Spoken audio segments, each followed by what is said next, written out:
Good morning, children. How are you? I hope you are all fine at home. Our planet Earth, the home to diverse form of life, animals, plants, fungi, microorganisms, and much more. 30 million species inhabits the biosphere, ranging from microorganisms to blue whale. Do you know them all? Have we given them names? Is there any systematic way studying them? In this lesson, classification of living organisms, we'll study about this. By the end of this lesson, you will be able to explain the history of classification of living organisms, describes organisms using 5 kingdom classification system, use the hierarchical classification system to further classifying organisms into subgroups, and explain the names of organisms using binomial nomenclature. Organisms differ in form, structure, and mode of living, so they need to be grouped according to their similarities. The grouping of related organisms helps to study evolutionary relationships and to identify them.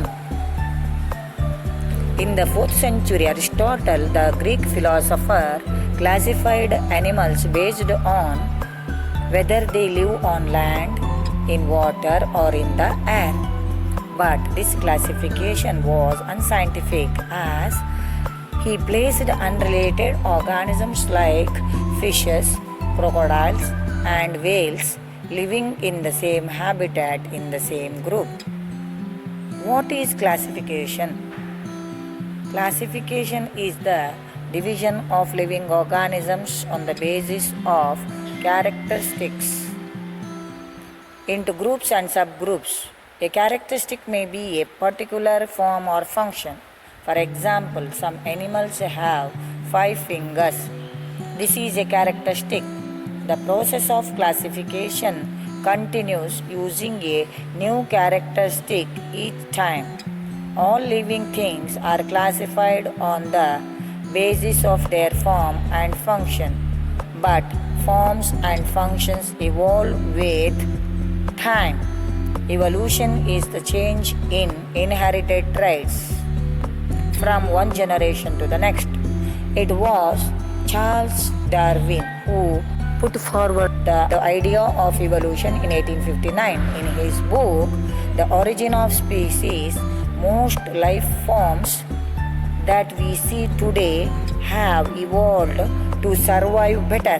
Hence, classification of life forms is closely related to their evolution. Biologists such as Ernst Haeckel, Robert Whittaker, Carl Woese have tried to classify living organisms into broad categories called kingdoms. Carolus Linnaeus classified all living organisms as Plantae and Animalia. Ernst Haeckel proposed Protista to include prokaryotic unicellular organisms. Copeland introduced Monera to include all prokaryotic organisms. In 1969, Whittaker proposed Mycota to introduce fungi. This led to a 5-kingdom classification proposed by Whittaker, which is used today.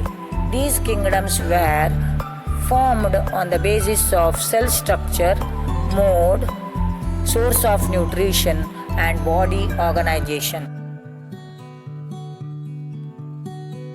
Organisms can also be classified on the basis of their hierarchy. Kingdom breaks into phylum for animals or division for plants. Class, order, family, genus, and species. Hence, basic unit of classification is species. A species includes all organisms that are similar enough to breed and produce fertile offspring.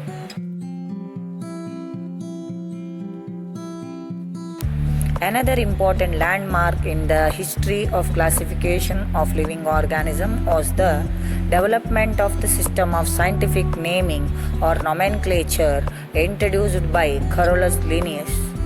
When we name an organism, we write the genus first and species later. But both of these are Latin words. This method of naming an organism is called binomial nomenclature.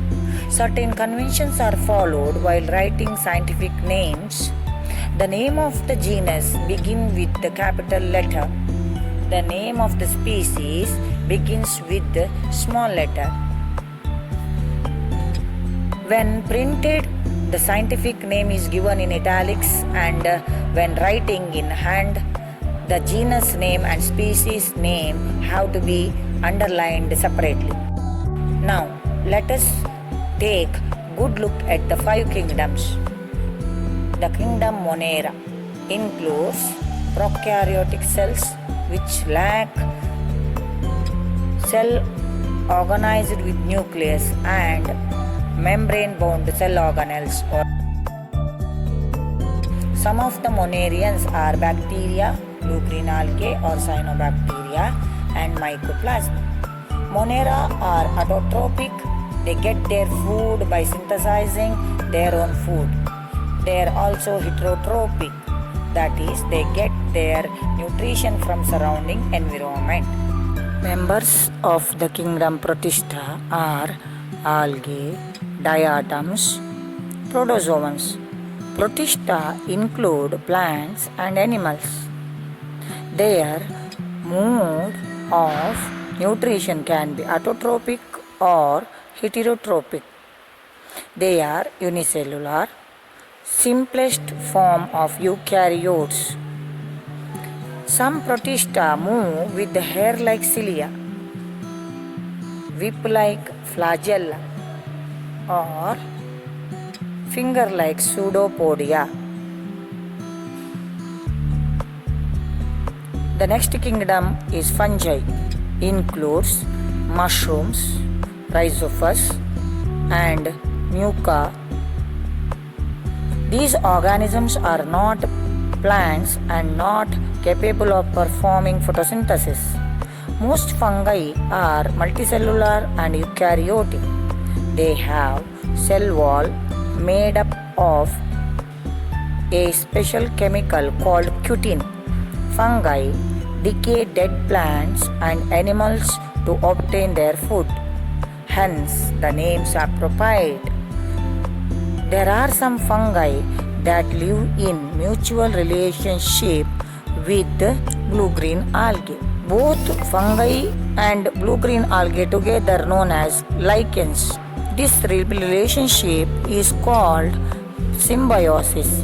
The kingdom Plantae includes all plants, non-motile, autotrophic.